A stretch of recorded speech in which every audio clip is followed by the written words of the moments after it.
صلى الله عليه وسلم قيل وقد أرسل إليه قيل نعم قيل مرحبا به ولديم المجيء وجاء وأتينا على إدريس وسلمت عليه فقال مرحبا بك من أخي ونبي وأتينا السماء الخامسة قيل من هذا قيل جبريل قيل وما قيل محمد قيل وقد أرسل إليه قيل نعم قال مرحبا به ولديم المجيء وجاء وأتينا على هارون وسلمت عليه فقال مرحبا بك من أخي ونبي وأتينا على السماء السادسة قيل من هذا قيل جبريل قيل وما قيل محمد قيل وقد أرسل إليه مرحبا به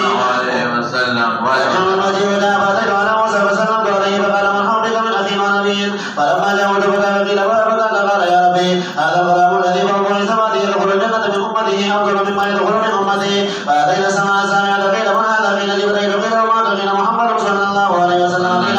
وقد أرسل إليه مرحبا به ولديم المجيء وجاء وأتيت على إبراهيم وسلمت عليه فقال مرحبا بك من ابن ونبي ورفع علي البيت المعمور وسألت جبريل فقال هذا البيت المعمور يصلي به كل يوم 70,000 ملك إذا خرجوا لم يعودوا إليه آخر ما عليه ورفعت نسيته وظهروا إلى نبيها جاء نوعي راتل के مجيء اسم مفعول راغل شوي جاء راتل के مجيء راوستل شوي والبسيط فإذا نبقى كأنه خلال وجهه اسم مفعول بدوار استعماله كأنه آذان البيوت بأرضها 4 نهار نهران بدنان ونهران ظهران فسألت جبريل فقال پشان د چاټو د حجروا او پانی پشان د بوګونو د تدیو شابه ده فقال من رجل يبدأ جسمه کې دنلي ظاهر کړه او زمکه د پاسه جرواني ها فالفرات النيل ثم ولد عليه 5 فرات الباقل حتى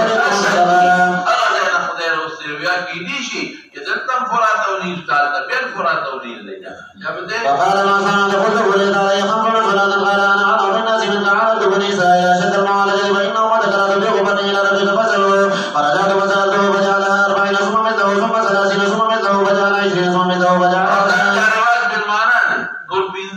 منذ به كامولا شابه أتينا موسى فقال مثله فجعل 5 فجعلها 5 وأتينا موسى فقال ما صنعت فجعلها 5 فقال مثله قلت سلمت ونودي أني قد أوصيت ولدتي وخبرت عن عبادي ولكن حسنا عشرا فقال همام من قتل من حسن أبي هريرة رضي الله تعالى عنه عن النبي صلى الله عليه وسلم في البيت المعمور وبه قال حدثنا حسن الربيع قال حدثنا أبو الحسن عن الأعمش عن زيد بن قال عبد الله رضي الله تعالى عنه وعنهم حدثنا رسول الله صلى الله عليه وسلم وصادق الرجل قال إن أحدكم يجمع خلقه في بطن أمه 40 يوما مضغة ثم يكون علقة مثل ذلك ثم يكون مضغة مثل ذلك ثم يبعث له ملكا ويؤمر بأربع كلمات ويقال له اكتب عمله ورزقه وأجله وشقي وسعيد ثم ينفخ فيه الروح وبه قال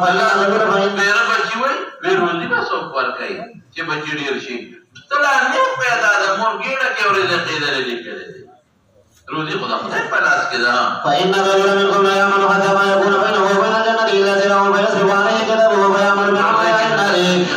ويعمل حتى ما يكون بينه وبين النار إلا ذراع فيسبق عليه الكتاب فيعمل بعمل أهل الجنة. كتاب سره الله بعلم كده بآخر وقت بقبل عمل بقبل اختيار عمل اختياري جنة ولا عمل الله قبل علم لقل ها. وبه قال حدثنا محمد بن سلام قال حدثنا مخلد قال أخبرنا ابن جرير قال أخبرنا موسى بن عقبة النافع قال أبو هريرة رضي الله تعالى عنه عن النبي صلى الله عليه وسلم وتابعه أبو عاصم عن ابن جرير قال أخبرني موسى بن عقبة النافع عن أبي هريرة رضي الله تعالى عنه عن النبي صلى الله عليه وسلم قال إذا حق الله الأرض نادى جبريل إن الله يحب فلان فأحبه ويحبه جبريل فينادي جبريل بآل السماء إن الله يحب فلان فأحبه ويحبه أهل السماء. قبول د نیکانو فضل کې خدای دی د بدانو نه کله د پیغمبر سره هم د منافقین او کافرانو مینه نه نو قبولیت د چا فضل کې د نیکانو علما او صالحین او حافظانو او نن سبا رښتیا چې تاسو ته وایي رښتیا نو نن سبا صالحین او د نیکانو مسلمانانو فضل کې چا سره محبت د عالمانو سره دا باید وینو کې مقبولیت په دې نور خلکو په لکه نشته دا په د منافقینو په لکه د پیغمبرانو نو څه مطلب چې پیغمبر د خدای نو خاص الله مینه وکي جبريل ته ویته مینه کاوه جبريل فرښتو ته ویته تاسو مینه کوي تو دا ول قبول فی الناس د نیکانو په ځای تاسو پیګه زور پسې وبه قال حدثنا محمد قال حدثنا ابن ابي مريم قال حدثنا يوسف قال حدثنا ابن ابي جعفر بن محمد بن عبد الرحمن عن عروة بن الزبير عن عائشة رضي الله تعالى عنها وعن زوج النبي صلى الله عليه وسلم انها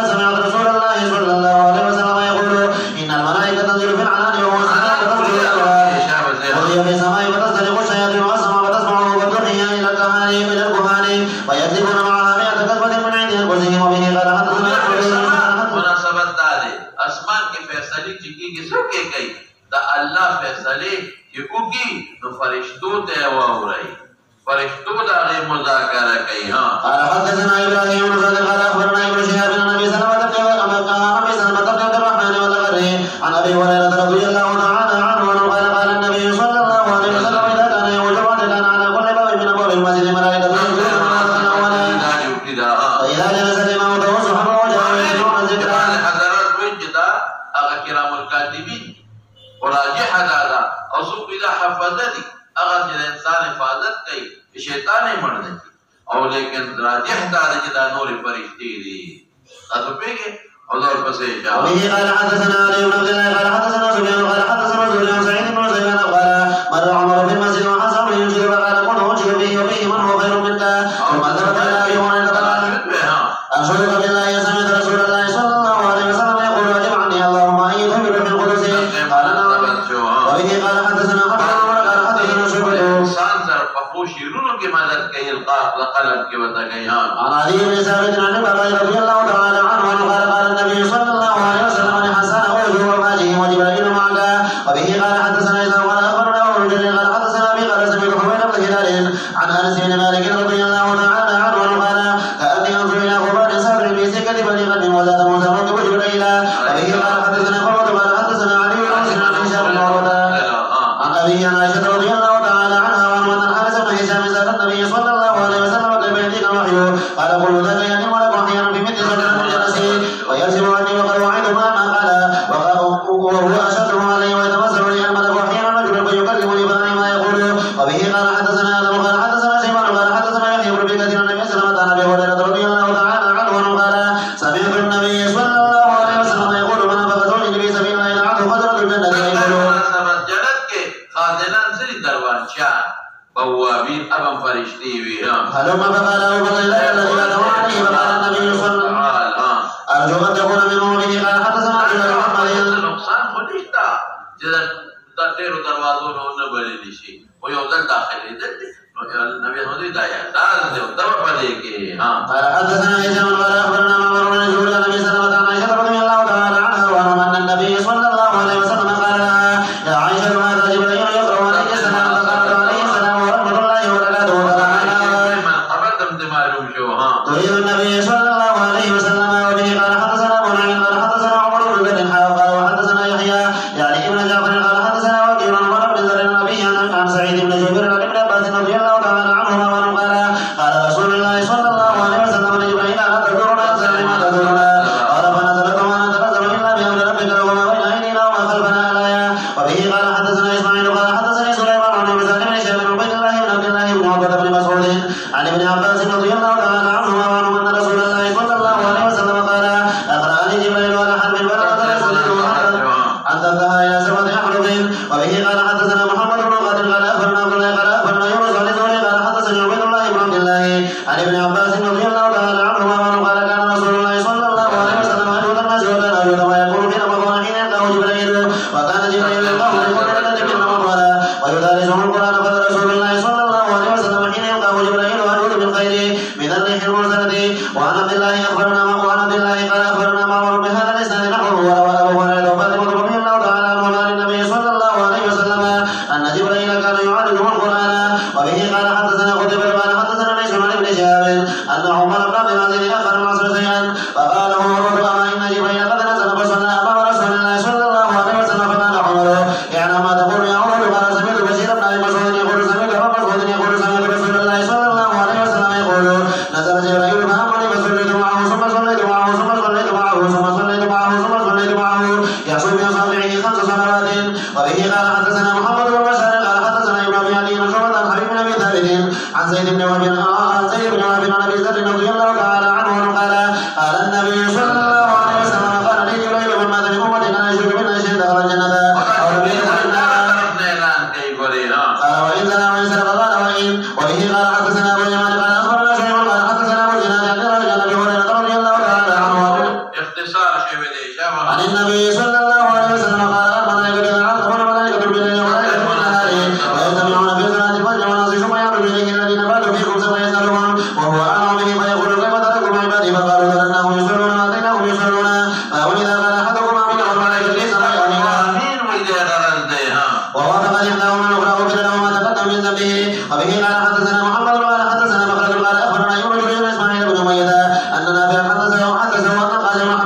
حدثه عن عائشة رضي الله تعالى عنها وأنه قال عشرت للنبي صلى الله عليه وسلم بسبب بها مبارک دی او کده حشو تو ډک به کده کجور د پانو نا او باغی کی سو باغ کده کی تماثیلو وای کدا نمرو قاره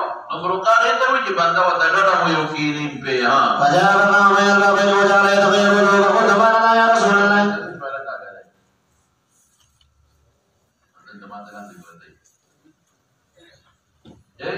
بنده نمرو قاره خدا وړی راټه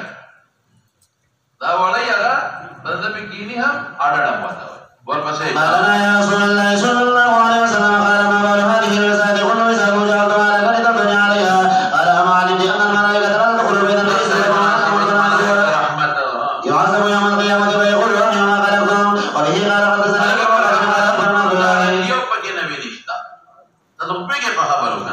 مسائل هم دې مونږه وستلې دي ورپسې قال أخبرنا عمر بن زهير بن عبيد الله بن عبد الله قال سمعت ابن عباس رضي الله تعالى عنهما وهو يقول سمعت أبا طلحة يقول سمعت رسول الله صلى الله عليه وسلم يقول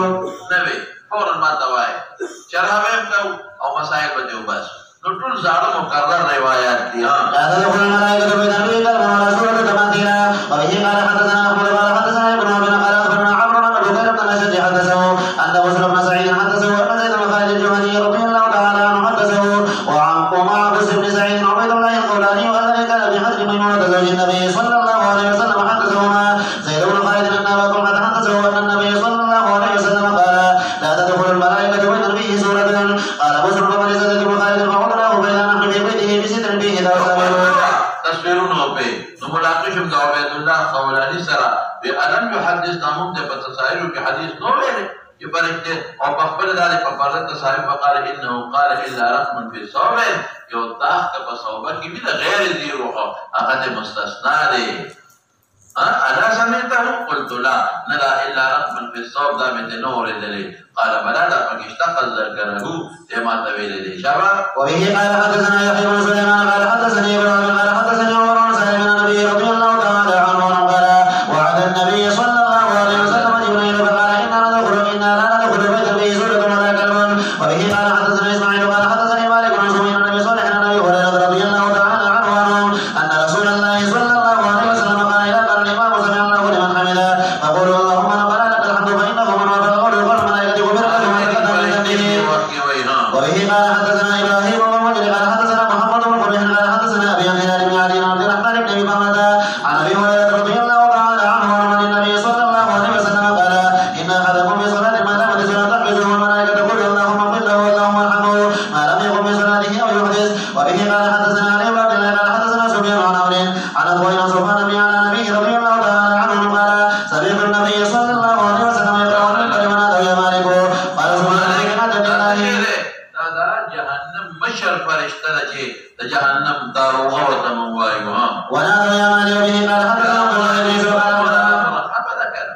نو کله به اسم براسي ورله نو معلومه به منادا مفرد معرفه ده او کله به په هغه اعراب ذکر دي چې مخکې کوم اعراب الام کسره ور یا مالک ویل شي قال اخبرنا ابن وهب قال اخبرني يونس بن شهاب قال حدثني عروه عن عائشه رضي الله تعالى عنها وعن زوج النبي صلى الله عليه وسلم حدثته انها قالت للنبي صلى الله عليه وسلم انا عليك يوم كان اشد عليك من يوم احد قال لقد لقيت من قومك ما لقيت وكان اشد عليك من يوم احد اذ عرضت نفسي على ابن عبد يا دا په عقبه په مینا کې غونډه ده دا چې د طائف دلاله مراقبه کې مې دما وکړه شابه يا ليل ابن عبد فلان فلم يرد الى ابن عبد ياليل ابن عبد فلان طائف په مشرانو کې او مشرو چې مال امن راکړه زبته د دین او رسول مسلمانان شه نو فلم يجب لي لا مارتو فانطلقت وانا دريب سرداران دیو ورته جواب ورکو بیا ورته نو کران او غلامانو پکانو یې ولې پکانو یې وښته فانطلقت زلالما فلم يجبني انا مهموم على وجهي فلم استطع هوش كرادلم الا وانا بقرن الصالب يوما تاسو ویني را نه بيدي نو سر میں پورته ک پیدا نبی صحابه قد اذلتني ونظرت بيدا فيها جبريل لمناسبه الصفا نو فناداني وقال ان الله قد سمع قول قومك لك وما او اجدي بتاردك يا ورتبي بخا خدای په مکه کې بل څوک نه مندل نو تا مون یتیمه پیغمبر بل وتوي ګوره مشر دې پیغمبري تا ته مې بل وې زم نه دی منم لکه الله ګرا ویلي ورپسې شام وقال صلى الله عليه وسلم الجبال لتمره بما شئت به فلا تحمل كل وادي وسلم عليه ثم قال يا محمد صلى الله عليه وسلم فقال ذلك فما شئت ان شئت وقل عليه ولا شبهني قال النبي صلى الله عليه وسلم فلن يخرج الله عز وجل من اصلابه من يعبد الله عز وجل وحده ولا يشرك به شيئا وبه قال حدثنا قتيبة قال حدثنا ابو عوانة قال حدثنا ابو اسحاق الشيباني قال سألت زيد بن حبيش عن قول الله عز وجل فكان قاب قوسين او ادنى فاوحى الى عبده ما اوحى قال حدثنا ابن مسعود انه لا اله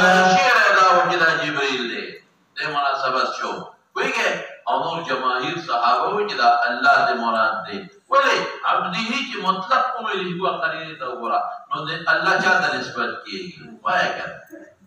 فاوحى الى عبده خپل بنده ته وحی وکړه نو اوحى کې ضمیر به الله ته راځي کوم انتشار د ضمائر وبره نشي او کته وکانه قاب قوسین او ادنا دا ضمیر جبريل ته راځي شو نو فاوحى ضمیر جبريل تا نو ګوره جبريل خو وحی نه کوي کنه وحی څوک کوي جبريل خو دې برودون کړي الى عبده خپل بنده مناسب دی ورپسې اشاره له 600 جناح وبه قال حدثنا حفص بن عمر قال حدثنا شعبة بن مجاهد ابراهيم قال قبل رضي الله تعالى عنه لقد راى من آية نبيه الكبرى قال راى ربنا الاكبر صدقه فبسمائه صادر شين کامبل شين صادر صد الافق دا مناسبت د باب دی دا څوک دا شین دا د جبريل علیہ السلام وزاره وي د شین صادر په شان د مناسبت د باب ها وبه قال حدثنا محمد بن الله بن اسماعيل قال حدثنا محمد بن الله بن صالح عن ابن عمرو قال قال القاسم عن عائشة رضي الله تعالى عنها وقالت من زعم ان محمد صلى الله عليه وسلم فقد اعظم شيء دروغي وي ولكن ادرى جبريل في سوره ارضه صادا ما بين الافق كبرى غور وجوده يولر with الافق نه کړو ما تاسو د عائشة صدیقه او د مسعود رضا وشي په خبره لا تدركه الابصار لیکن ما دا غي جواب تاسو ته کړی لا تدركه ادراک جدا دی رؤیت جدا دی موسی علیہ السلام واقع میں تنوع ولما تراءى الفئتان رؤیت شوی قال موسی انا لمدركون قال كلا تاسو ادراک نه کی نو رؤیت ثابت شو کلا سره ادراک نه کی ادراک هو هغه رؤیت چې احاطه په جميع او جوانب د مرګي وشي هغه څه متعال الله ادراک نشي کولای او رؤیت جدا شي بل دویم جواب مې څه کړو کلا تدركه الابصار دا قضیه سالبه کلیه خو نه ده دا هو عموم السلب نه ده دا هو سلب العموم ده چې ټول نظرونه نشي لیدل دغه د سالبه کلیه لا شی او لا واحد دا کم ده سور کم ده لا تدركه الابصار ټول نشي لیدل څوک ټول نشي لیدلې لکه وې چې ما جاءنا الطالبان الطلاب طالبان ټول نه دي راغلي جميع الطلاب نه راغلي بعد راغلي دور پسې ځه وبه قال حدثنا محمد بن يوسف قال حدثنا ابو سعد قال حدثنا زكريا بن ابي زيد عن ابن اشعري عن الشعبي عن مسروق قال قلت لعائشة رضي الله تعالى عنها فبين وبين قوله ثم دنا فتدنا فكان قاب قوسين او ادنى قال ذلك جبريل وانه اتاه هذه المره هي سورة مبسطة وفقها وبه قال حدثنا موسى قال حدثنا جرير بن حازم قال حدثنا ابو رجل سمرة رضي الله تعالى عنه قال قال النبي صلى الله عليه وسلم رأيت ليلة رجلين يأتيان فقال الذي يوقد النار خالق خازن النار وأنا جبريل وهذا ميكائيل وبه قال حدثنا مسدد قال حدثنا ابو عوانة بن مشين ابي حازم عن ابي هريرة رضي الله تعالى عنه قال قال رسول الله صلى الله عليه وسلم اذا دعا رجل امرأته الى فراشه فقد مات غضبانا على الملائكة حتى تصبح تابعه شعبة محمد جب بیخ دیو دا مرداره چې فراش ته دی بلی راځه کنه دا کټه سي جوړ کړی دی ورپسې وابو معاويه قال ماشي وبه قال حدثنا عبد الله بن يوسف قال حدثنا شعبة حدثني عمير عن ابن شهاب قال سمعت ابا سلمة قال اخبرني جابر بن عبد الله رضي الله تعالى عنهما انه سمع النبي صلى الله عليه وسلم يقول ثم بدر الوحي عني بدرا وبين ان امشي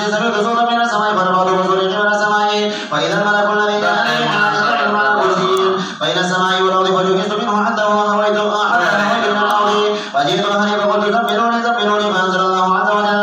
يا أيها المدثر قم فأنزل إلى قوله والرجل فاجر قال أبو سلمة والرجل الأوسان وبه قال حدثنا محمد بن مسلم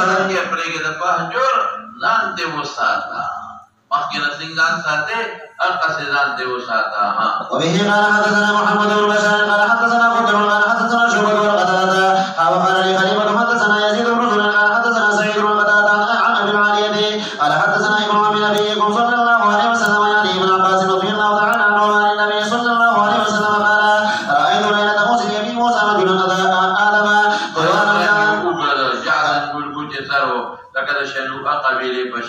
ورأيت عيسى رجلا مبروعا الخلق إلى الحمرة والبياض سمت الرأس ورأيت مالكا خادما في آيات نراهن الله إياه فلا تكن في لقائه قال أنس أبو بكر عن النبي صلى الله عليه وسلم تخرج الملائكة والمدينة من الدجال فهو ما جاء في الجنة قول مخبط الخلق يوم مخلوق تخذ جنتك وأنها مخلوقة فمعتدل أورادك أغيو جنتنا دي پیدا فلاسفہ میں نے دی پیدا لیکن اللہ ہوئی پیدا دے اور بس جان قال ابو العالية قرآن شریف کی کم لغات آگلی جنت پایتونوں کے جنت تفور وغیرہ داغی شرحہ کئی ندی کرا دی متوحرتن فیہا ازواج متوحرت جانا تحید دبول غائب بزاق لاڑ وغیرہ نا کل ما رزقو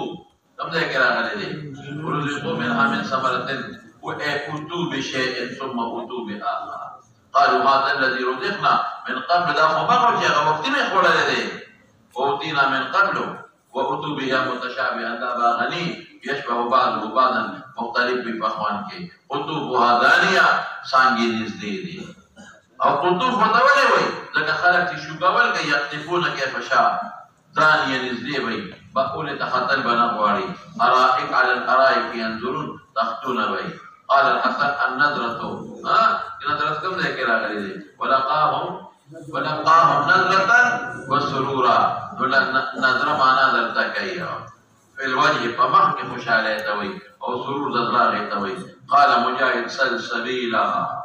قرآن شريف كلا ذكرنا عينا فيها تسمى سلسبيلا سلسبيل أغج حديدة الجير كزر تيريكي لا فيها غرر تخيل الدب بني تخشى شراب ودا جنت كي ولا هم ينزفون عقلون بمد دوين زائل نشي فدي خمرو يعني نشبني سرب فنوي وقال ابن عباس دهاقا كأسا دهاقا تكي كاسي أو كواعب أترابا أغجنك كواعب نواهد والتوي كي مرتفعة الصدينوي رحيق خمر توي أو تسليم يعلو خشبويمي يعلو شراب أهل الجنة أما جنة مشروبات دفاتة ويوخاصة مشبوبة دي ختامه مسك دينه مسك دين بذوي أجي مهر بلغي دي إذا كلو لشي بدا مشكوي نطاقتان بدون كفيادتان موصونة منسوجة كودل شوي ودين الناقة تان دناقي تان بجنة خيلنا كتوكري هو تتان وايو اغام دا مختلف الطارون ودري شوي كوب اغا كوزون طويلة اوزون له كي اغيلا مقبل دي دلاستني ولو زي ونا اوزون اغا سوا طويلة كيجي اغا وقف كي اغا صفصولة وطوي ولا عروة مقبل دلاستني ولو زي او اباريق ذوات الاذان والعرى صفصولة بي او دلاستني ولو بي عربا مصنقلا دي عربا واحدة وعروب لك صبور أهل مكة وتعريبوي أهل مدينة وتعريجوي أو أهل العراق وتسوي شكلا وتوي مختلف نمونا لي والبسيش مولانا وقال مجاهد البراء جنة ورقاء والريحان والريح والممدود والموزود والمخدود والمنقذ حملا ويقال وجنة شوكة والعلو والمحبرات روح جنة خشالي ريحان رزق طوي كشمالو مندود كيلو طوي موسى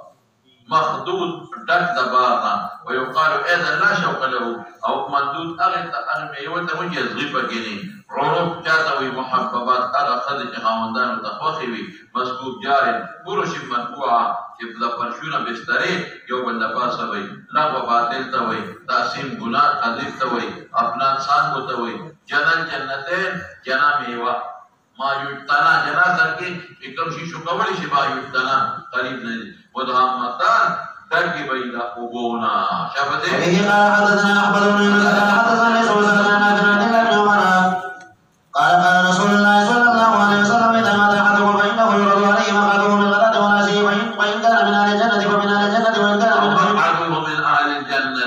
من أهل النار فمن أهل النار. وبه قال حدثنا أبو الوليد قال حدثنا سلم بن زهير قال حدثنا أبو رجاء عن عمران بن حسين رضي الله تعالى عنهما وعنه عن النبي صلى الله عليه وسلم قال اتولدت في الجنة فرأيت أحسن أهلها الفقراء واتولدت في النار فرأيت أحسن أهلها النساء. وبه قال حدثنا سعيد بن أبي مريم قال حدثني ليس قال حدثني عقيل عن ابن جابر قال أخبرني سعيد بن المسيب أن أبا هريرة رضي الله تعالى عنه قال بين نحن عند النبي صلى الله عليه وسلم إذ قال بين أنا نائم رأيتني في الجنة بين امرأة تتوجه إلى جانب قصر فقلت لمن هذا القصر قالوا لعمر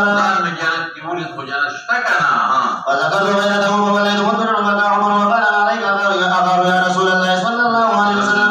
وبه قال حدثنا حجاج بن هانئ قال حدثنا همام قال سمعت أبا عمران الجوني يحدث عن أبي بكر بن عبد الله بن قيس الأشعري عن أبيه رضي الله تعالى عنه أن النبي صلى الله عليه وسلم قال الخيمة درة وجهه فتنظرها في السماء 30 ميلا في كل زاوية منها للمؤمن من أهل النار يراهم آخرون وقال هم في سمدي والحارث بن عبيد بن أبي عمران 60 ميلا. وبه قال حدثنا الحميدي قال حدثنا سفيان قال حدثنا أبو زناد عن أبي هريرة رضي الله تعالى عنه قال رسول الله صلى الله عليه وسلم قال الله تبارك وتعالى أعددت لعبادي الصالحين ما لا عين رأت ولا أذن سمعت ولا خطر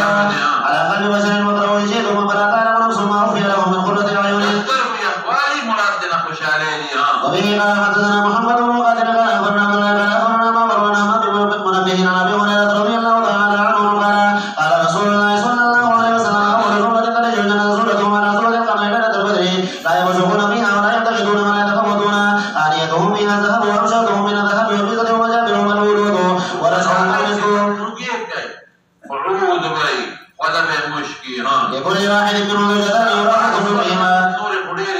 بوراء اللحم من الحزن لا يختلف بينهم ولا تناقضا قلوبهم قلب واحد يسبحون الله بكرة وعشيا. وبه قال حدثنا أبو اليمان قال أخبرنا سعيد قال حدثنا أبو زناد عن رجل أبي هريرة رضي الله تعالى عنه أن رسول الله صلى الله عليه وسلم قال أول سورة تدخل الجنة على سورة القمر ليلة البدر والذين هم على آثارهم كأشد كوكب يسود قلوبهم على قلب رجل واحد لا يختلف بينهم ولا تناقضا لكل امرئ منهم زوجتان كل واحدة منهم غيرها وخزاقها من وراء لحمها من الحزن يسبحون الله بكرة وعشيا لا يسخرون ولا ينتقدون ولا يمسكون آنيتهم الذهب والفضة وأمشاتهم الذهب وقل عن يدهم الغلوة. بلول دا مجامرو چې کم شي بلای مجمر اغنو ختمو چې عود پکې بلای المعود بيها ورشحهم المسك قال مجاهد بن الكعب أول الفجر والعشي وإلى الشمس إلى أن وراه تغرب وتغربا. وبه قال حدثنا محمد بن أبي بكر وقدمي قال حدثنا بشير بن سليمان عن أبي حازم عن سهل بن سعد رضي الله تعالى عنه وعن النبي صلى الله عليه وسلم قال لا يدخلن الجنة من أمتي 70,000 أو 700,000 لا يدخل أولهم حتى يدخل آخرهم وجوههم على سورة القمر ليلة البدر. وبه قال حدثنا عبد الله بن محمد بن عبد الله بن محمد الجوفي قال حدثنا يوسف بن محمد قال حدثنا شيبان قال حدثنا أنس بن مالك رضي الله تعالى عنه قال أهدي للنبي صلى الله عليه وسلم جبة سندس وكان ينام من حرير فعجب الناس منها فقال والذي نفس محمد صلى الله عليه وسلم بيده لمن هذه سعد بن معاذ في الجنة أحسن من هذا. وبه قال حدثنا مسدد قال حدثنا يحيى بن سعيد بن سفيان قال حدثنا أبو إسحاق قال سمعت البراء بن عازب رضي الله تعالى عنهما قال أتي رسول الله صلى الله عليه وسلم بثوب من حرير فجعلوا يعجبون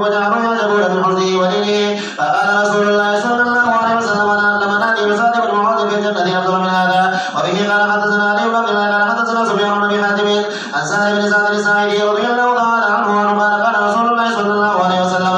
موضوع صوت في الجنة خير من الدنيا وما فيها. وبه قال حدثنا روح بن عبد المؤمن قال حدثنا يزيد بن جرير قال حدثنا سعيد بن قتادة قال حدثنا أنس بن مالك رضي الله تعالى عنه عن النبي صلى الله عليه وسلم قال إن في الجنة لشجرة يسير لك في ظلها 100 عام لا يقطعها. وبه قال حدثنا محمد بن سنان قال حدثنا قتيبة بن سليمان قال حدثنا هلال بن علي عن عبد الرحمن بن أبي عمرو عن أبي هريرة رضي الله تعالى عنه عن النبي صلى الله عليه وسلم قال إن في الجنة لشجرة يسير لك في ظلها 100 سنة وترون شئتم وظل ممدود ولقد قل أحدكم في الجنة خير من طلعت عليه شمس وتغرب. وبه قال حدثنا إبراهيم بن المنذر قال حدثنا محمد بن قريش قال حدثنا أبي عن هلال بن علي عن عبد الرحمن بن أبي عمرو عن أبي هريرة رضي الله تعالى عنه عن النبي صلى الله عليه وسلم قال أول سورة تدخل الجنة على سورة القمر ليلة البدر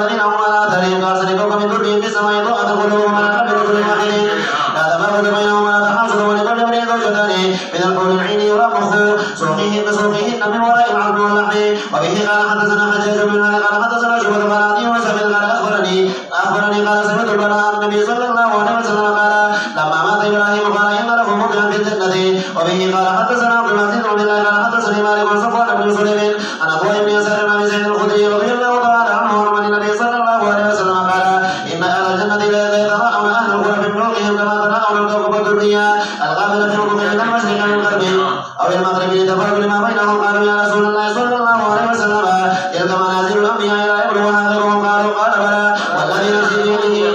رجال آمنوا بالله وصدقوا المرسلين باب صفة أبواب الجنة وقال النبي دروازه د جنت ته دي چې کوم مین غټي برکتي دروازه دي او جنتونه ته دا په بعض کتابونو کې شته حدیث کې نشته بعض مفسرین نمونه لیکلي دا جنت الفردوس دی جنت المأوا دی جنت عدن دی جنت فلان فلان دا نمونه بعض مفسرین لیکلي احادیث کې لیکلي احادیث کې جنتونه ډېر دي جمنن پټوالي ته وایي سترګونه پټ دي یا پاونو کې پټ دي او بنا واړه جنتونه دي بهر لکه په یو کلي کې محلي وي کني دغه دي وقال النبي صلى الله عليه وسلم نبغ زوجين دعي من باب الجنة به وبارك رضي الله تعالى عن النبي صلى الله عليه وسلم وبه قال حدثنا سعيد بن ابي مريم قال حدثنا محمد بن طول قال حدثنا ابو حازم لك جنة فردوس يا جنة عدن بعض العلماء وجد عدن ينون لعدن اقامت توي ويرى ظاهر متبادل کې دینم دي جنة المأوا دینم نه دي ټکانې توي همیشه وګړي سړي اسو کې نو مې سالم بن سعد رضي الله تعالى عنه وعن النبي صلى الله عليه وسلم قال في الجنة ثمانية أبواب فيها وهي باب يسمى الريان لا يدخله إلا صائمون. دروازه جنة وته نو تا باندې وطن د ناراضي خو دې کې خاص مشروب دی یو قیمتي اعلى مشروبات دي ورپسې باب صفات النار وإنها مخلوقة خساقا يقول فسقط عنه. هغه وایي جنت څنګه مخلوق دی وی راځي چې عرضها كعرض السماء والأرض فكدون عرض من طول خو بلن دوی په دې دار کې ممکن نه دي او د دې نمبر کې راځي په سماواتو کې واپلا په خلق او التهام باندې راځي چې په دې دا هوا په ټوکلي کېږي او دا جنت هغه خوشبوې دي چې کوم ذکر دې موږ یې ولې نماز کوسو هغه الله پټ کړی دی کړه یو ګل دی دا خوشبو ډک دی او الله پټ کړی دی چې کله ګولو شي نو خوشبوې ته نو دا خو الله تعالی په بعض ځایونو کې شاته کې څونه خوږوالی دی دې محسوسه چې وخورې نو محسوسه او کېدن نه خدای پټ ساتلی په غوړو کې پوچو او په غوړو کې دا پاکوپایو کې پوچو غوړي شته که نشته دا ته ښکاري چې وی شار مې ترې راوځي دا خو الله پټ کړي دي اور چې دی د هغې تاو دا خلک سوځي ولې نه الله د هغې تاو حرارت زموږ نه پټ کړی دی او تواتر سره روایات دي په دې کې چې دا مخلوق دی چا به سند نه دی او تواتر د قدر مشترک دی روایات ډېر دي چا به أن الغساق والغسيق واحد غسل كل شيء غسله فخرج منه شيء وهو غسل بعلم من الغسل د دور ورکوي او دا پیپ تراو دی هغې ته غساله وایي غسلین ورته وایي من الجرح والدبر وقال عكرمة او حاسب ريح حاسب والحاسب ما ترمي به الريح نو دا جهنم ته ورزولي کېږي نو ځکه ورته حاسب وایي حسب جهنم ما يرمى به في جهنم هم حصرها ويقال حصر لنوض ذهب والحصر مشتق من الحصر الحجارة صديد قيح ودم خبط بهذا او وینا هغې ته ویلې کېږي وینې سوې ها تورون تستخرجون أو يتوقتوا چې اور مړ شي تورون مړ کېدل دا چې لمبې قلاره شي نو بیا به جمبه به شي تورون چې تاسو اور راوباسئ لکه د ماچس هغه شی وې پاړوي اور ترې راوځي ها المقبلين للمسافرين والقي والفقر دا لغات دي دا جهنم چې کوم ذکرونه په قرآن شریف کې راغلي هغه ذکر کوي چې فقط قبر خالی ځای ته وایي نو مسافر هم خالی ځای کې دي صراط الجحیم سواق الجحیم وسط شوبا یخلط طعامهم ویساط خلط بشي د حمیم سره د جهنمیانو وینو له سره زفیر و شهیق زفیر هغه د خر لومبې غټ اواز او شهیقه په اخره کې بیا اواز نری دا د کله په غټ چغې وایي کله نری به وایي ویرده وارددونکې ګذر ته مراد ترې تږي غیر خسرانا قال مجاهد یسجرون بله ولې به چې توقد بهم النار نحاس تانبې ته وایي په سر به یې وله ورواړئ ویلې شوې تانبه الله دې مساتي ذوقوا معنا د خولې څکل نه دي باشرو وڅکئ جربو ذوق الفم نه دی مالک خالص پورته وي مرجل امیر رعیته اذا خلاهم چې پرېږدي په یو بل ظلم کوي ویږي په دقه رنګې دا اور بسي یو په یو کې ننوځي بل په بل کې مریض ملتبس مریض امر الناس اختلطا مرج ټول خلک په کې محدود مرج البحرین مرج تدابت اذا ترکتها او یو بل کې خلق شي او بیاګانې پوری دقه سی به یو بل کې دا اور انسانانو دا ټول په ګډ وډ وي وبه قال حدثنا ابو الوليد قال حدثنا شعبة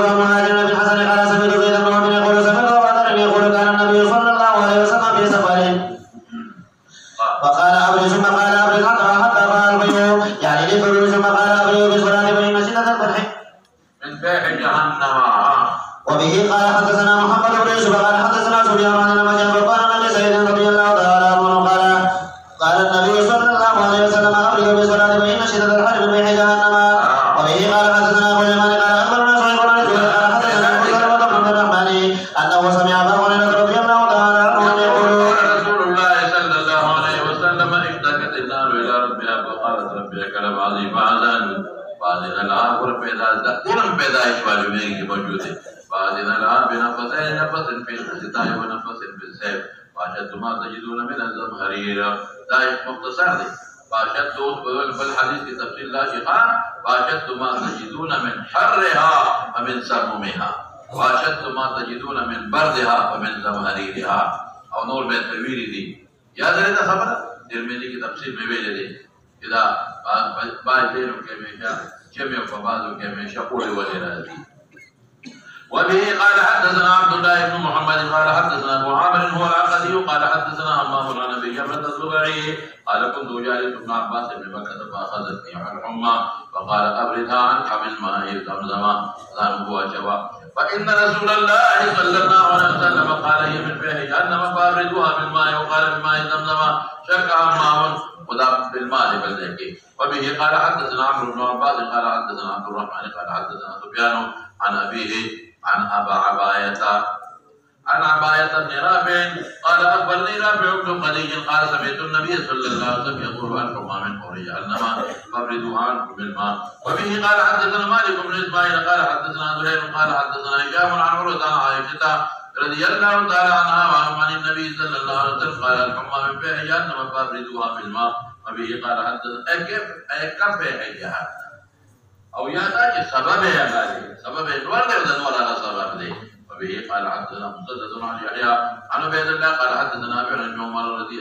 الله عنه عن النبي صلى الله عليه وسلم قال الحمام فيه جهنم فابردوها بالماء. وبه قال حدثنا اسماعيل قال حدثني مالك عن ابي الزناد عن الاعرج عن ابي هريره رضي الله تعالى عنه ان رسول الله صلى الله عليه وسلم قال نهركم جزء من 70 جزءا من نار جهنم. قيل يا رسول الله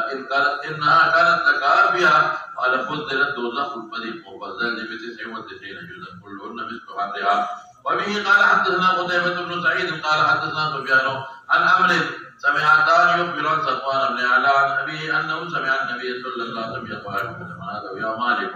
تدوزخ هذه الليل. وبه قال حدثنا علي قال حدثنا سفيان قال حدثنا الاعمش عن ابي وائل قال قيل اسامه لو اتيت فلان جو عثمان نے یاد نہیں کرا وكلمته تاوزر خبر وکړي خبر زمانہ اذا بعض کسان لري کوا تاسو کوم رشتہ دارات دي بهر کو کلام دي قال انكم لترون اني لا اكلمه تاسو څخه ما هو سردا خبر نه کړي الا اسمعكم تاسو ته مور کوم تاسو ته ما سردا کړي تاسو په نه وروما اني اكلمه بالسر دون ان افتح بابا لا اقول اول من فتحه او بخكاره ما جال بجوشي يا بخلق داشي ولا اقول رجل لأن كان علي أمينا أنه خير الناس ببعد شيء سمعته من رسوله دا عثمان نيالي دا غمرايا إذا غمروا صفتون نفهم قال وما سمع يقول قال سمعت يقول يجاوب الرجل يوم القيامة ويلقى في النار مناسبة فتنطلق أمطاره روب دي كل ميل فور فيدور تاويجي ودى كل مونا لك سنك خلف جنة تاويجي جمع فجي أهل النار فيقول أي فلان ما شانه قال إذا كنت تأمرنا بالمعروف وتنهانا عن المنكر كنت هو يدنيكو أمرك وتنهانا عن المنكر وتنهانا بدي ما نقول قال كنت آمركم بالمعروف ولا آتيه وأنهاكم عن المنكر وآتيه إجابته. باب صفة إبليس وجنوده وقال مجاهد ويغلقون يرمون بالحور إبليس بلس ما يسيتوي رحمت تباري تعالى ما يوسر اسبيرا شابت يا مطرودين واسم دائما قال ابن عباس رضي الله تعالى عنهما جهنم بئر جهنم جوردها مدحورا مطرودا ويقال مريضا متمردا فتكه مدعه واستفسد يستخف بخيرك الفرسان والرجالات واحدها راجع مثل صاحب وصال وتاجر وتجين تكه قطعوا هذا الانعام كبها كذلك ان لا استغفرن بخيرك فرسان ورجل في اداها قرين شيطان به قال حدثنا ابراهيم وموسى قال اخبرنا عيسى بن سلمة النبي ان عائشة رضي الله تعالى عنها وقالت سئل النبي صلى الله عليه وسلم وقال ليس كتب اليه شيء انه سمعه وعاه نبي عائشة رضي الله تعالى عنها قالت سئل النبي صلى الله عليه وسلم حتى كان يغير اليه انه يفعل شيئا وما يفعله حتى كان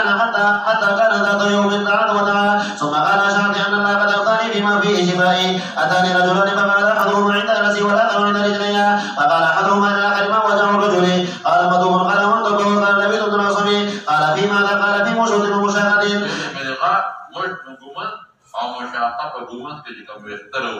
وجبل على الذكر قال فإنه قال في بئر زوالا وخرج إليها النبي صلى الله عليه وسلم ثم رجع فقال عائشة حين رجع نحلها كأنها رؤوس شياطين فقلت استخرجه فقال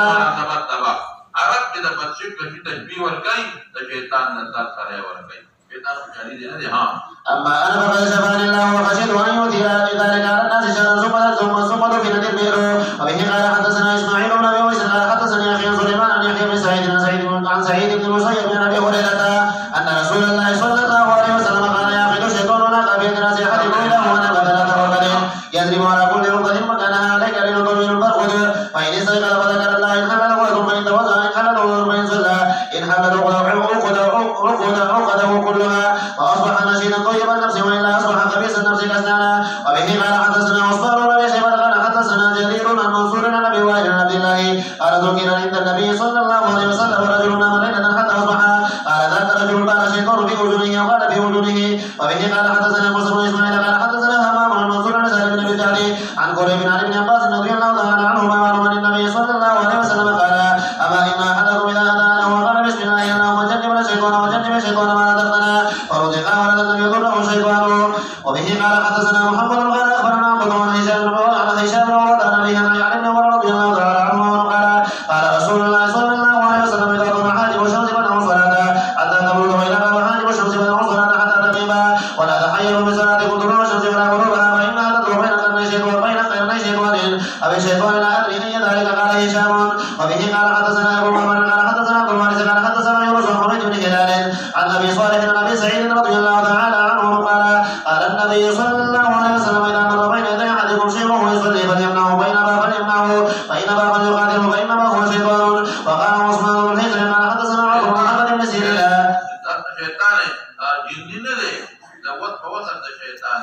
زكاة على منخربين زل منخربين عن أبي هريرة رضي الله تعالى عنه قال وكان لي رسول الله صلى الله عليه وسلم بحج زكاة ومضاربات يأتي وجعل يحصل من الطعام فأخذه فقلت لأربعة إلى رسول الله صلى الله عليه وسلم وذكر الحديث فقال إذا أويت إلى فراشك فاقرأ آية الكرسي لن يزال عليك من الله حافظ ولا يقربك شيطان حتى تصبح فقال النبي صلى الله عليه وسلم وصدقك وهو قد ذاك شيطان وبه قال حدثنا يحيى بن بكر قال حدثنا زهر بن غيلان بن شهاب قال أخبرنا عروة بن زبير قال أبو هريرة رضي الله تعالى عنه قال رسول الله صلى الله عليه وسلم يأتي الشيطان أحدكم ويقول من خلق كذا من خلق كذا حتى يقول من خلق ربك فإذا بلغه فليستعن بالله ولينتهي وبه قال حدثنا يحيى بن بكر قال حدثنا قال حدثني وغير ذلك بشيء قال حدثني ابن أبي أنس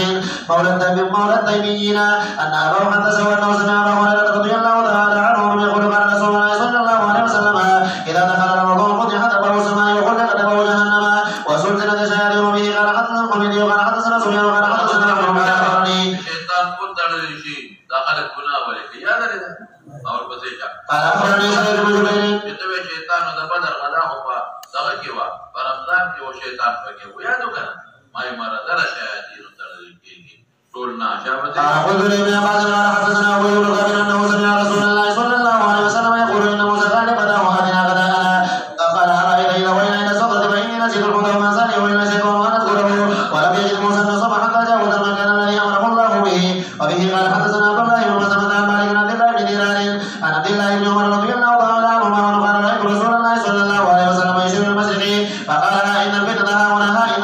هنا من حزب وقر الشيطان وبه قال حدثنا يحيى بن جعفر قال حدثنا محمد بن عبد الله الأنصاري قال حدثنا ابن جريج قال أخبرني عمر بن جابر رضي الله تعالى عنه عن النبي صلى الله عليه وسلم قال إذا استجنح الليل أو قال كان جوع الليل فكفوا صبيانكم بين الشياطين تنتشر حينئذ بين الذهب ساعة من العشاء فخلوهم وأحلق بردك واذكر اسم الله وأقبل مصباحك واذكر اسم الله وأوقي اسم سقاءك واذكر اسم الله وخبر إناءك واذكر اسم الله ولا تعرض عليه شيئا وبه قال حدثنا محمود بن غيلان قال حدثنا قرة قال أخبرنا معمر بن زهري عن علي بن حسين عن صفية بنت حيي رضي الله تعالى عنها وقالت كان رسول الله صلى الله عليه وسلم متكئا فأتيته وأزوره ليلا فحدثه ثم قلت من خلقته فقام بالماء معي ليقلبني وكان مسكر هذه لأسامة بن زيد فمر الرجلان من الأنصار فلما رأى النبي صلى الله عليه وسلم قال النبي صلى الله عليه وسلم على رزقكما يعني كونوا على رزقكما على اطمئنانكما شابته. إنها صفية بنت حيي فقال سبحان الله يا رسول الله صلى الله عليه وسلم فقال إن الشيطان يجري من الإنسان مجرى الدم. kita khabarin ke syaitan yajri min majra dam kejirian dam masteri mimil أو يا بصر الجنو كما زر بمكان دها. وإني خشيت أن يقضي في قلوبكم سوءا قال سيما به قال حدثنا عبد الله بن حمزة بن مشيناتي بن سعيد سليمان بن سعود النبي الله تعالى عنه قال كنت جالسا مع النبي صلى الله عليه وسلم ورجلان يستبان أحدهما يحمد وجهه فقد وجهه فقال النبي صلى الله عليه وسلم إني لأعلم كلمة لو قال ذهب عنه ما يجد لو قال أعوذ بالله من الشيطان ذهب عنه ما يجد فقالوا له إن النبي صلى الله عليه وسلم قال تعوذ بالله من الشيطان فقال وهب به جنود وبه قال حدثنا أبو قال حدثنا شعبة قال حدثنا منصور. يا خدا جدد أخيار الجلد هذا وانتو بلا جدد وليخبر أو يا دا كما بيله تتلي ولي كذا في غمر فخبر عمل لكما والبسيط. أسأل ابن أبي جهل عن قريب عن ابن عباس رضي الله تعالى عنهما وقال قال النبي صلى الله عليه وسلم لو أن أحدكم إذا قال وقال اللهم جنبني الشيطان وجنب الشيطان ما رزقتني فإن بينهما ولد لم يضره شيطان ولم يسلط عليه. قال وحدثنا مشهور سالم عن قريب عن ابن عباس رضي الله تعالى عنهما مثله وبه قال حدثنا محمود قال حدثنا شعبة قال حدثنا شعبة محمد بن زياد عن أبي هريرة رضي الله تعالى عنه عن النبي صلى الله عليه وسلم أنه صلى صلاة فقال إن الشيطان عرضني فشد عليه يقطع صلاة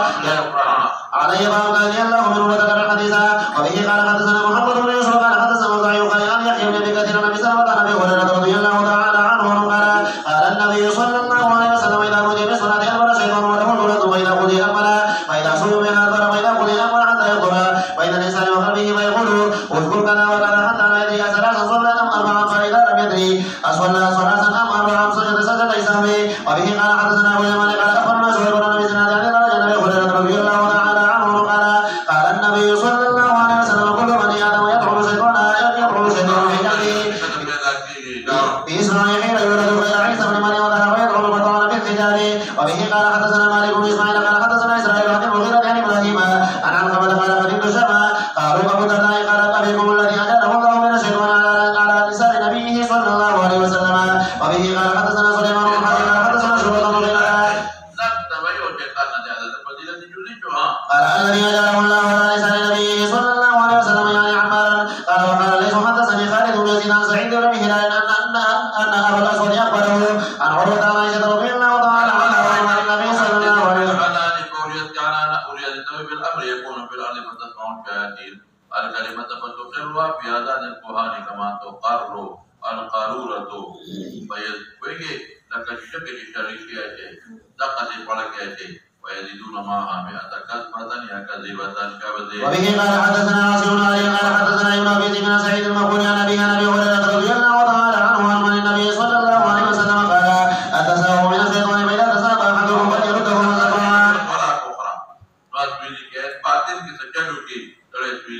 فإن أحدكم إذا قالها ضحك الشيطان. وبه قال حدثنا زكريا بن يحيى قال حدثنا موسى قال هشام أخبرنا عن أبيه عن عائشة رضي الله تعالى عنها قالت لما كان يوم أحد هزم المشركون فصاح إبليس عباد الله أخراهم فرجعت لهم فاجتلت هي وأخراهم ولهم الطيبة فإذا هو بأبيه اليمان فقال عباد الله أبي فوالله ما احتجزوا حتى قتلوا فقال حذيفة غفر الله لكم قال عروة وما زالت في حذيفة منه بقية خير حتى لقيت حتى لحق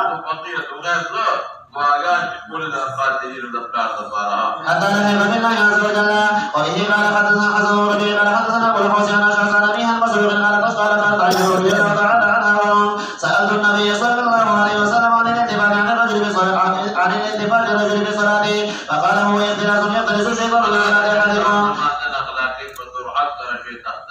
وبه قال حدثنا أبو المغيرة قال حدثنا وزعي قال حدثني يحيى بن أبي كثير عن عبد الله بن أبي قتادة عن أبيه رضي الله تعالى عنه عن النبي صلى الله عليه وسلم قال وحدثني سليمان بن عبد الرحمن قال حدثنا الوليد قال حدثنا الأوزاعي قال حدثني يحيى بن أبي كثير قال حدثني عبد الله بن أبي قتادة عن أبيه رضي الله تعالى عنه قال النبي صلى الله عليه وسلم الرؤيا صالحة من الله والحلم من الشيطان إذا حلم أحدكم حلما يخافه فليمسك عن يساره وليتعوذ بالله من شرها فإنها لا تضره. وبه قال حدثنا عبد الله بن يوسف قال أخبرنا مالك بن صفين مولى أبي بكر عن أبي صالح عن أبي هريرة رضي الله تعالى عنه أن رسول الله صلى الله عليه وسلم قال من قال لا إله إلا الله وحده لا شريك له له الملك وله الحمد وهو على كل شيء قدير في يوم 100 مرة كانت له عدل 10 رقاب وكتبت له 100 حسنة ومحيت عنه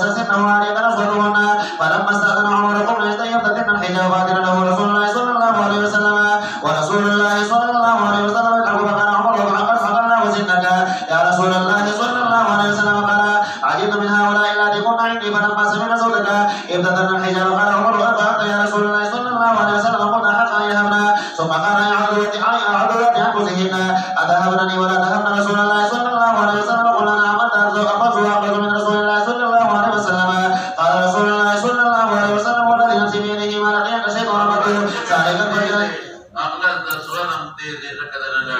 إلا سلك فجا غير فجنا وبه قال حدثنا إبراهيم بن حمزة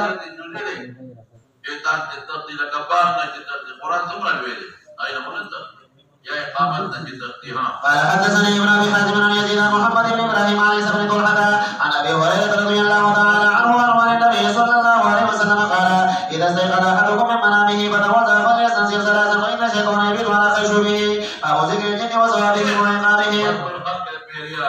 ما من جسم الذي والناري انا اراني لا ناري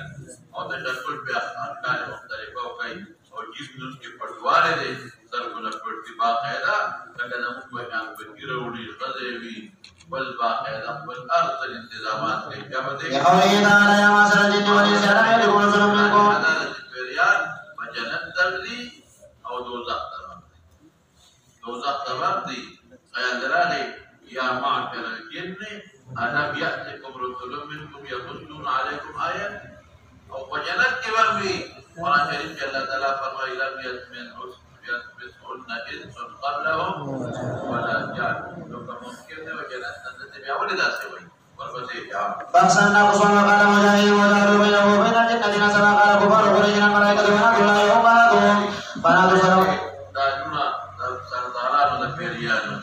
وقال الله عز وجل ولقد علمت الجنة إنهم لمحضرون عند الحساب.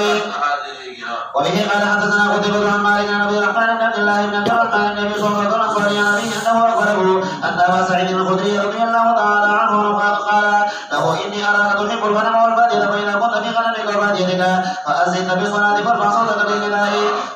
فإنه لا يسمع مدى صوت المؤذن حين ولا يسمع ولا شيء إلا شيء له. يوم القيامة قال أبو سعيد سمعته من رسول الله صلى الله عليه وسلم باب قوله عز وجل ويصرفن إليك نفرا من الجن إلى قوله بضلال مبين مصرفا ماكنا صرفنا وجهنا باب قول الله عز وجل رد فيها من كل دابة قال ابن عباس الخبار والحية ذكر منها يقال الحية والناس والجان والأفاعي الروح والأسابد آخذ الناس إليها بمن الحية الحمد لله الذكر منها حيات أجناس دي جان دا يو قسم أفاعي أفعى أصابت توربا آخذ بناسيتها في ملكه وسلطانه أو صافات ذيك لغات وإخاء مرغان أجناتهن يقبضن وذر الأقرني وقريها. وبه قال حدثنا عبد الله بن محمد قال حدثنا هشام بن يوسف قال أخبرنا ممر بن غانم سوريا عن ابن عمر رضي الله عنه جنات بشكل ماران بعد موجودي أنه سمع النبي صلى الله عليه وسلم يقول من قلبه يقول اذكروا الحياة يقول ذات بيديه والأفضل بينهما يلبسان البصر ويستسقط عن الحفرة. قال عبد الله فبينا أنا أطول الحياة لأكلها فناداني أبو لبابة لا تقلها فقلت إن رسول الله صلى الله عليه وسلم قد أمر بالحياة فقال إنه لها بعد ذلك عن ذوات البيوت وهي العوامل. وقال عبد الله أو ضابنا وجنه أو كوجنا واز بوجه ودا كذا نوح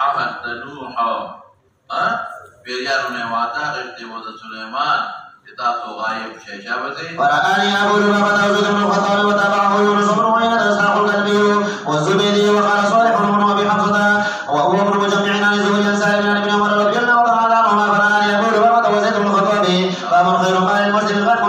غنم يتبع بها شعب الجبال. وبه قال حدثنا إسماعيل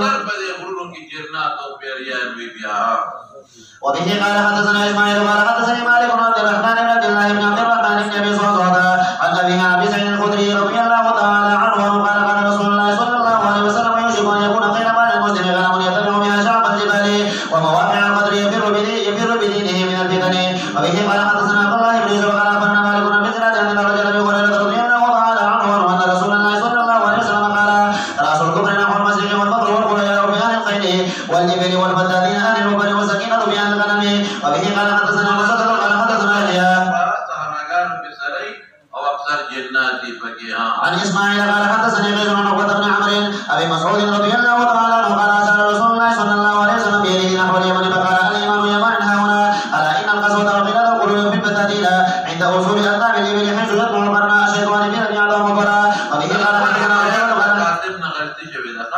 دا مخکې د شیطان په بابونو کې دي یو دا دی او یو ورپسې بل دی قال حدثنا ليس عن جعفر بن ربيعة عن ابي هريرة رضي الله تعالى عنه ان النبي صلى الله عليه وسلم قال اذا سمعتم في احدكم فسروا الله من فضله فانها اثمن واذا سمعتم نهيق الحمار فتعوذوا بالله من الشيطان فانها راى شيطانا غلطي ركعتين دها وبه قال حدثنا اسحاق قال اخبرنا روح قال حدثنا رجل قال اخبرنا خمس بن جابر بن عبد الله رضي الله تعالى عنهما قال قال رسول الله صلى الله عليه وسلم اذا كان جرح الليل او ما امسيتم فكفوا صبيانكم فان شياطين تنتشر حينئذ فاذا ذهب ساعه من الليل فخلوهم واغلقوا الابواب واذكروا اسم الله فان الشيطان لا يفتح بابا مطلقا قال واخبرني عمرو بن دينار بن اوس بن جابر بن عبد الله رضي الله تعالى عنهما نحو اخبرني قوم ولم يذكروا اسم الله وبه قال حدثنا موسى بن اسماعيل قال حدثنا ابو بن غازي عن محمد بن سيرين عن ابي هريره رضي الله تعالى عنه عن النبي صلى الله عليه وسلم قال وقيدت امه من بني اسرائيل لا يدرى ما فعلت واني لا اراها الا البحر اذا وجعلها الباب جبريل لم تشرب واذا وجعلها الباب شربت دا څنګه دې پار مګيري دا مګي خدای د بګو په شکل بدل کړی دي الوان الابل چې وتکې دي نس کی او چې الوان د ګړو چېلو کې دي کی او د بني اسرائيل د عادتو فحدثت قابل فقال انت سمعت من يقول قلت نعم فقال بار انت ما التوراة ورتنا ما دې کې اشاره دې ترې کما غالي ولیدل نو دا بشي جندي باندې دا خپل ذاتي جندي د مګي په شکل نه راځي جندي چې عموما راځي د څه په شکل راځي د مار په شکل راځي اتا یې ری پرتر باندې کوي ورپسې وبه قال حدثنا سعيد بن هلال قال حدثني نو داس مې کا نو لوټه په پاکه دي ښه دی لوټو ته بلان دی وېش کې وېش بلګي ا جرمنه لوټه پلاستیکي لوټه نه جرمنه او چې ما څنګه لوټه نو چې تک نو منجیلا مار باندې پروت دا لوټه زر مې په لوټه د پاسه کې خدای نسپور یعنی وما قسم په کې خاله چې دا ما مړ کوم چې دا دی نو زه چوکې پسې چوکا مې څنګه راوړل پاره چوکا مې هغه لوټه له ډغا ورکړه چې لوټه اورې چې مار راځي لوټه راځي مار نو مې مار نو هر مې دا ګور چې نیو دا درته زما شنو زموږ ټول کور زموږ د ټول کور د پاسه د کوټه و دا جمعه او زمونږه دیوال شریکو نو د جمعه کوټه او زموږ کوټه بر یو وا چاته و زموږ د کوټې نه جمعه کوټې د دیوال او کړکۍ و باندې نو بګړه د خپل کوټې د بر او پاتنو کړکۍ باندې بل جمعه کوټې ته ورو و زه ماشوم ټول عمر مې نو تاسو شپږو کارو وو غالبا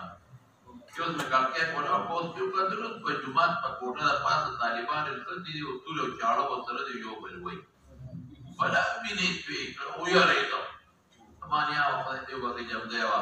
هغه ته مې اله طالبان بار په کوټه په جګړه دی یو بل مړ کړو ولا مینه پی په کوی چې طالبان برسه ما دې په کې نه ویلا خیر دې ګونه خلک دي هغه یاره دما هغه چې بیا غي براو قتل هغه ټول یو کتل اسم ما دې کوم دي تاسو به وینئ چې ما ټول کوټه ده وینم بابا جی ته زموږ جنات ډېر زیات کړیا هغه زمانہ کې زموږ په دې وطن کې آبادی کمې شاړې زیات دي زموږ زیات دي جنات په باقاعده په دې کلو کې اوسېده او خو آبادی زیات شي خدای دې ورونو ته دې دا خو زموږ د ټولنو کې مشرانو ته تاسو ته حیران بشي هغه په بستر ګولې ده ډیره زیاته مشوره و دا خبره لګا نه ډیره مشوره و دا سره بجنات او پیریا البته رمضانونه کار به په هغه په باقاعده کار ونه به په وانه ساګي به په تا کولی زمیداري خشاک به په تا مدد خلکو ته پته نه کوا چې اکثر په طالبان د جمعې پر ورځ واجب وو د پټیو په شروګره کې به خشاک پته او هغه د کیسو له جوړ کړ هغه خلک عوام هم لاړل د جمعې پر ورځ باندې بناونه به وایي خشاک به او بیا راوړل نو دلته قضیه شوی وي زو خشاک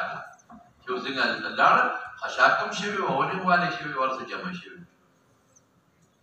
اجنبي هغه ته ما یو ځل مې تاره ته پیدا ما مستر او کنه ودا کار نو ورونه راکړی یو ځناور هغه باندې چې جاوروانه په ځراور وي وته یو ځناور پوجرا راوغه ته چې د کابل ته مو د افغانستان پوجرا کده مې وراو بناور چې راځي د پوجرا نه اوري د بیا پستر ګونه دي جانا نو داو بخوا جنات دور پسې قال حدثنا يونس بن زياد دا مې کو په شکل دوی نه راځي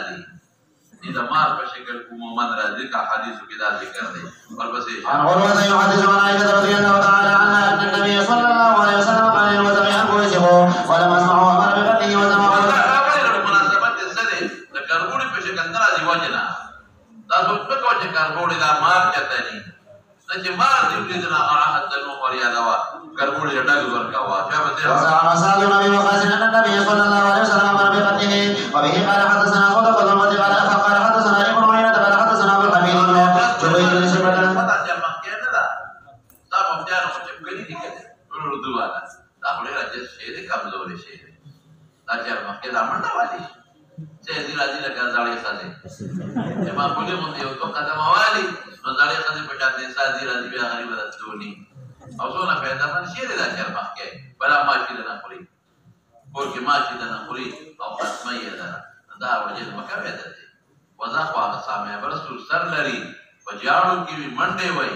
کته دا منډه وای کربوړې وته مونږ وایو یاد دې کړه تاسو په لغت کتابونه هغه معنا کړی دا ادا نه تر مخکې دا په دې دا به ضرر شي ما په مخکې مې دا تر مخکې کې زهريله ده مخکې مې دا خبرې کولې مې دا زهريله شي او دا نقصان کوي خدا اوس پته ولګېدل ډاکټرانو دې کې سهار نشته دا زهريله شي عن سعيد بن المسيب انه مشرك رضي الله تعالى عنه اخبرته ان النبي صلى الله عليه وسلم امر بقتل اوزاعه وبه قال حدثنا عبيد بن اسماعيل قال حدثنا ابو سلمة عن هشام بن ابي عائشة رضي الله تعالى عنها قالت قال رسول الله صلى الله عليه وسلم كل ضد بيدين فانه يلتمس البصر ويصيب الحبل ابو محمد سلمة فسلم ابو سلمة وبه قال حدثنا مسدد قال حدثنا يحيى بن هشام قال حدثني ابي عائشة رضي الله تعالى عنها قالت امر النبي صلى الله عليه وسلم بقتل الابتر وقال انه يصيب البصر ويذهب الحبل وبه قال حدثنا عبد الله قال حدثنا قال حدثنا ابن ابي عدي عن ابي يونس الخشني عن ابن ابي مليكه انه عمر رضي الله تعالى عنهما كان يقول الحياه ثم نهى قال ان النبي صلى الله عليه وسلم هذا حيض له فوجد فيه سر الحياه فقال انظروا اين هو فنظروا فقال اقتلوه فكنت اقتلها لذلك ولقيت ابالها فاخبرني ان النبي صلى الله عليه وسلم قال لا تقتلوا الجنان الا كل ابتر ذي الطفيلين فانه يفسد حامله خزر کولی بچی ته ورته او چې سترګې مخامخ شي نظر ختمې دونه تیز زهر دی پکې نو دا وجه دا جلدی نه لري وانه يسقط الولد ويذهب البصر فاقتلوه وبه قال حدثنا مالك بن اسماعيل قال حدثنا جرير بن حازم عن نافع عن ابن عمر رضي الله تعالى عنهما انه كان يقول الحياه وحدثه وقول بابا ان النبي صلى الله عليه وسلم نهى عن فتح جنان البيوت فامسك عنها باب مدينه منوره هډه ټکو ده پیریان ابي خبرات پیریان رسول الله ورنه دین زدا کاو شابته باب الخمس من الدواء فواسق يقلن بالحرم وبه قال حدثنا مسدد قال حدثنا يزيد بن زريع قال حدثنا معمر بن زهري عن عائشة رضي الله تعالى عنها وان النبي صلى الله عليه وسلم قال خمس فواسق يقلن بالحرم البردة والعقرب والحدية والغراب والكلب والعقور وبه قال حدثنا عبد الله بن مسلمة قال اخبرنا مالك بن عبد الله بن دينار عن عبد الله بن عمر رضي الله تعالى عنهما وان رسول الله صلى الله عليه وسلم قال خمس من الدواب من قتلهن محرم فلا جناح عليه العقرب والفرد والكلب والعقور والحناد وبه قال حدثنا مسدد قال حدثنا حماد بن زيد قال حدثنا كثير عن ابي بن جابر بن عبد الله رضي الله تعالى عنهما رفعه قال خمرنا ان يتواروا وانقى الاسقيه واجيبوا الابواب وتوفدوا اسيبيانكم من عند المسائل فان للجن انتشار خطبه وافئوا المصالح عند الرقاد وان البويسه ربما انتنت الفضيله فاحرقت اهل البيت قال ابن جريج محبب بن طيب فان للشياطين کله کیسونه پر مولانا دې روزه کې د کیس تا دغه لا جوړ کړي پښمنی وراغلی ته باندې خبر مون وای دا جرمني کې څوک پرې په سم لري پته راځه دا غریبانان په موټر کې ناشتو او ځان ته موټر سٹارټ کړي وټري باندې کړي نو چا ته ولاره نه واچي دا دا نه ته واچ په دې موټر کې دی چا دا وټرو کې دی نه ملاوي نو دا وټر کې بس کمره راځي خپل موټر کې بچو موټر کې غریبانان مده شي وي او ځان ته هیټر لګولې دي نو چې موټر روان نه اس انجن سٹارټ خرچه وکما کوي نو بس راځي دي اورې په ځاتې شي وي د سایلنسر باندې شي وي چې سایلنسر باندې شي کنه او تا هیټر په موټر کې چالو کړی هغه کیس واپس راځي هغه خطرناک کیسي اصلي وجني ابد په سکندونو کې سړی وجني دا قرآن په موټر کې ودر راتو سایلنسر باندې چې کیس بار وځي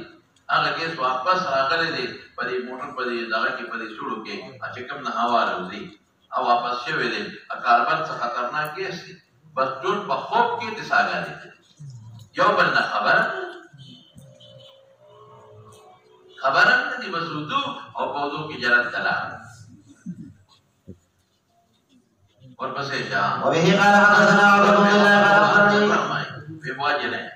دا نقصان کوي کنه يحيى بن آدم عن إسرائيل عن منصور عن إبراهيم عن عبد الله رضي الله تعالى عنه قال كنا مع رسول الله صلى الله عليه وسلم في خير فنزلت والمرسلات عرفا فإنا نزلتها من به خرجت حية من حجرها وكتبناها لنقلها وسبقتنا ودخلت حجرها فقال رسول الله صلى الله عليه وسلم رقي شركم كما وقيتم شرها. وعن إسرائيل عن الأوجه إبراهيم عن عقبة عن عبد الله رضي الله تعالى عنه مثله قال وإنا لنزلتها من به خرجت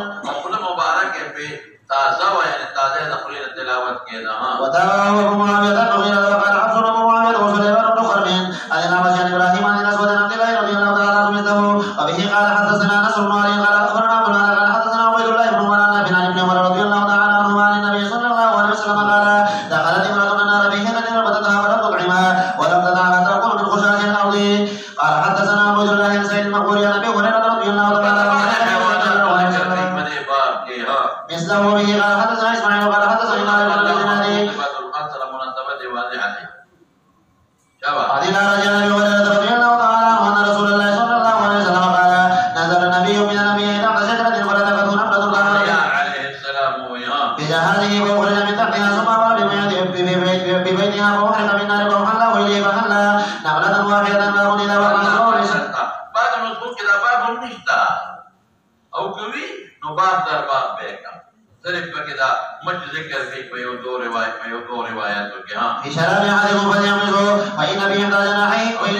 مرض والا مخ کے تو وہ باور کا چا شفا ہے وہ ماذا تبدو كان مرشد من شيء مستثنى او كلام شيخ اور فزيجا. وبه قال حدثنا خالد بن خالد قال حدثنا سليمان بن بلال قال حدثني عقبة بن مسلم قال اخبرني عبيد بن حنين قال سمعت ابا هريره رضي الله تعالى عنه يقول قال النبي صلى الله عليه وسلم اذا وقع ذنوب في شراب احدكم فليمسه ثم لينزعه فان به احدى جناحيه دام وفي الاخرى شفاء. وبه قال حدثنا الحسن بن صباح قال حدثنا اسحاق الازرق قال حدثنا عوف بن الحسن وابن سيرين عن ابي هريره رضي الله تعالى عنه عن رسول الله صلى الله عليه وسلم قال غفر لامراه مؤمسه مرت بكلب على راس رجله قال كاد يقوله ان عطش